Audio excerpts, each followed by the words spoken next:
আসসালামু আলাইকুম রহমতুল্লাহ। দর্শক, আজ সারা বিশ্বে যে সমস্ত রোগগুলি মহামারী আকার ধারণ করেছে, প্রত্যেকটা ঘরে ঘরে এই মহামারী রোগ প্রবেশ করেছে। রোগগুলি হচ্ছে ঘাতক রোগ, মারাত্মক রোগ, যা মানুষের জীবনকে শেষ করে দিচ্ছে।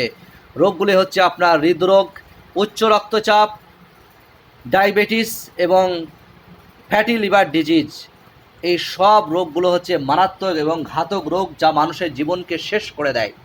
আর এই রোগ থেকে মুক্তির জন্য আমরা বিভিন্ন ধরনের ঔষধ সেবন করছি এবং চিকিৎসকের চিকিৎসা নিচ্ছি, কিন্তু তারপরেও চিরস্থায়ীভাবে এই রোগ থেকে মুক্তি পাওয়া বা মুক্তি লাভ করা সম্ভব হচ্ছে না।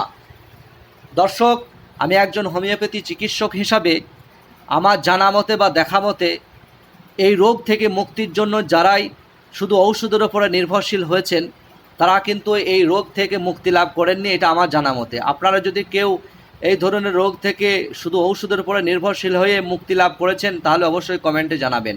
দর্শক, এই রোগগুলো আমরা নিজেরাই লালন পালন করে আমাদের শরীরের মধ্যে আশ্রয় দিয়েছি, বাসা দিয়েছি, জায়গা দিয়েছি। আমরা যে সমস্ত খাদ্যগুলো গ্রহণ করে থাকি, যেগুলো আমাদের প্রয়োজনে, সেগুলো আমাদের শরীরে চলে যায়, গ্লুকোজ রূপে রক্তে চলে যায়, প্রত্যেকটা সেল পর্যন্ত পৌঁছে যায়। আর যেগুলো অপ্রয়োজনীয়, সেগুলো প্রস্রাব এবং ঘামের মাধ্যমে শরীর থেকে বার হয়ে গিয়ে শরীরটা ডিটক্সিফাই হয়।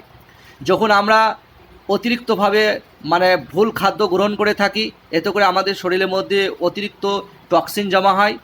আর আমরা এই টক্সিনগুলোকে বার করার জন্য যখন আমরা ব্যায়াম বা শারীরিক পরিশ্রম করি না, তখন এই টক্সিনগুলো বার হওয়া, আমাদের শরীর থেকে বেরিয়ে যাওয়া কোনো সুযোগ পায় না। যার কারণে এই টক্সিন শরীরের মধ্যে জমা থাকার কারণে আমাদের শরীরে তৈরি হয় ক্রনিক ইনফ্ল্যামেশন বা প্রদাহ। আর এই ক্রনিক ইনফ্ল্যামেশন বা প্রদাহ থেকে সৃষ্টি হচ্ছে হৃদরোগ, উচ্চ রক্তচাপ, ফ্যাটি লিভার ডিজিজ এবং ডায়াবেটিস। দর্শক, আমরা যদি এই ধরনের মহামারী রোগ থেকে মুক্তি লাভ বা আরোগ্য লাভ করতে চাই, তাহলে আমাদের কী করতে হবে? অবশ্যই আমাদের শারীরিক ব্যায়াম অবশ্যই প্রয়োজন। আমরা যখন শারীরিক 1 ঘন্টা কঠোর পরিশ্রম করব, ব্যায়াম করব, তখন আমাদের লোমকূপ থেকে ঘামের মাধ্যমে শরীর থেকে টক্সিনগুলো বার হয়ে শরীরটা ডিটক্সিফাই হবে, ক্রনিক ইনফ্ল্যামেশন প্রদাহ দূর হবে, যার কারণে হৃদরোগ, উচ্চ রক্তচাপ, ডায়াবেটিস এবং ফ্যাটি লিভার ডিজিজ থেকে চিরস্থায়ীভাবে আমরা আরোগ্য লাভ করতে পারবো।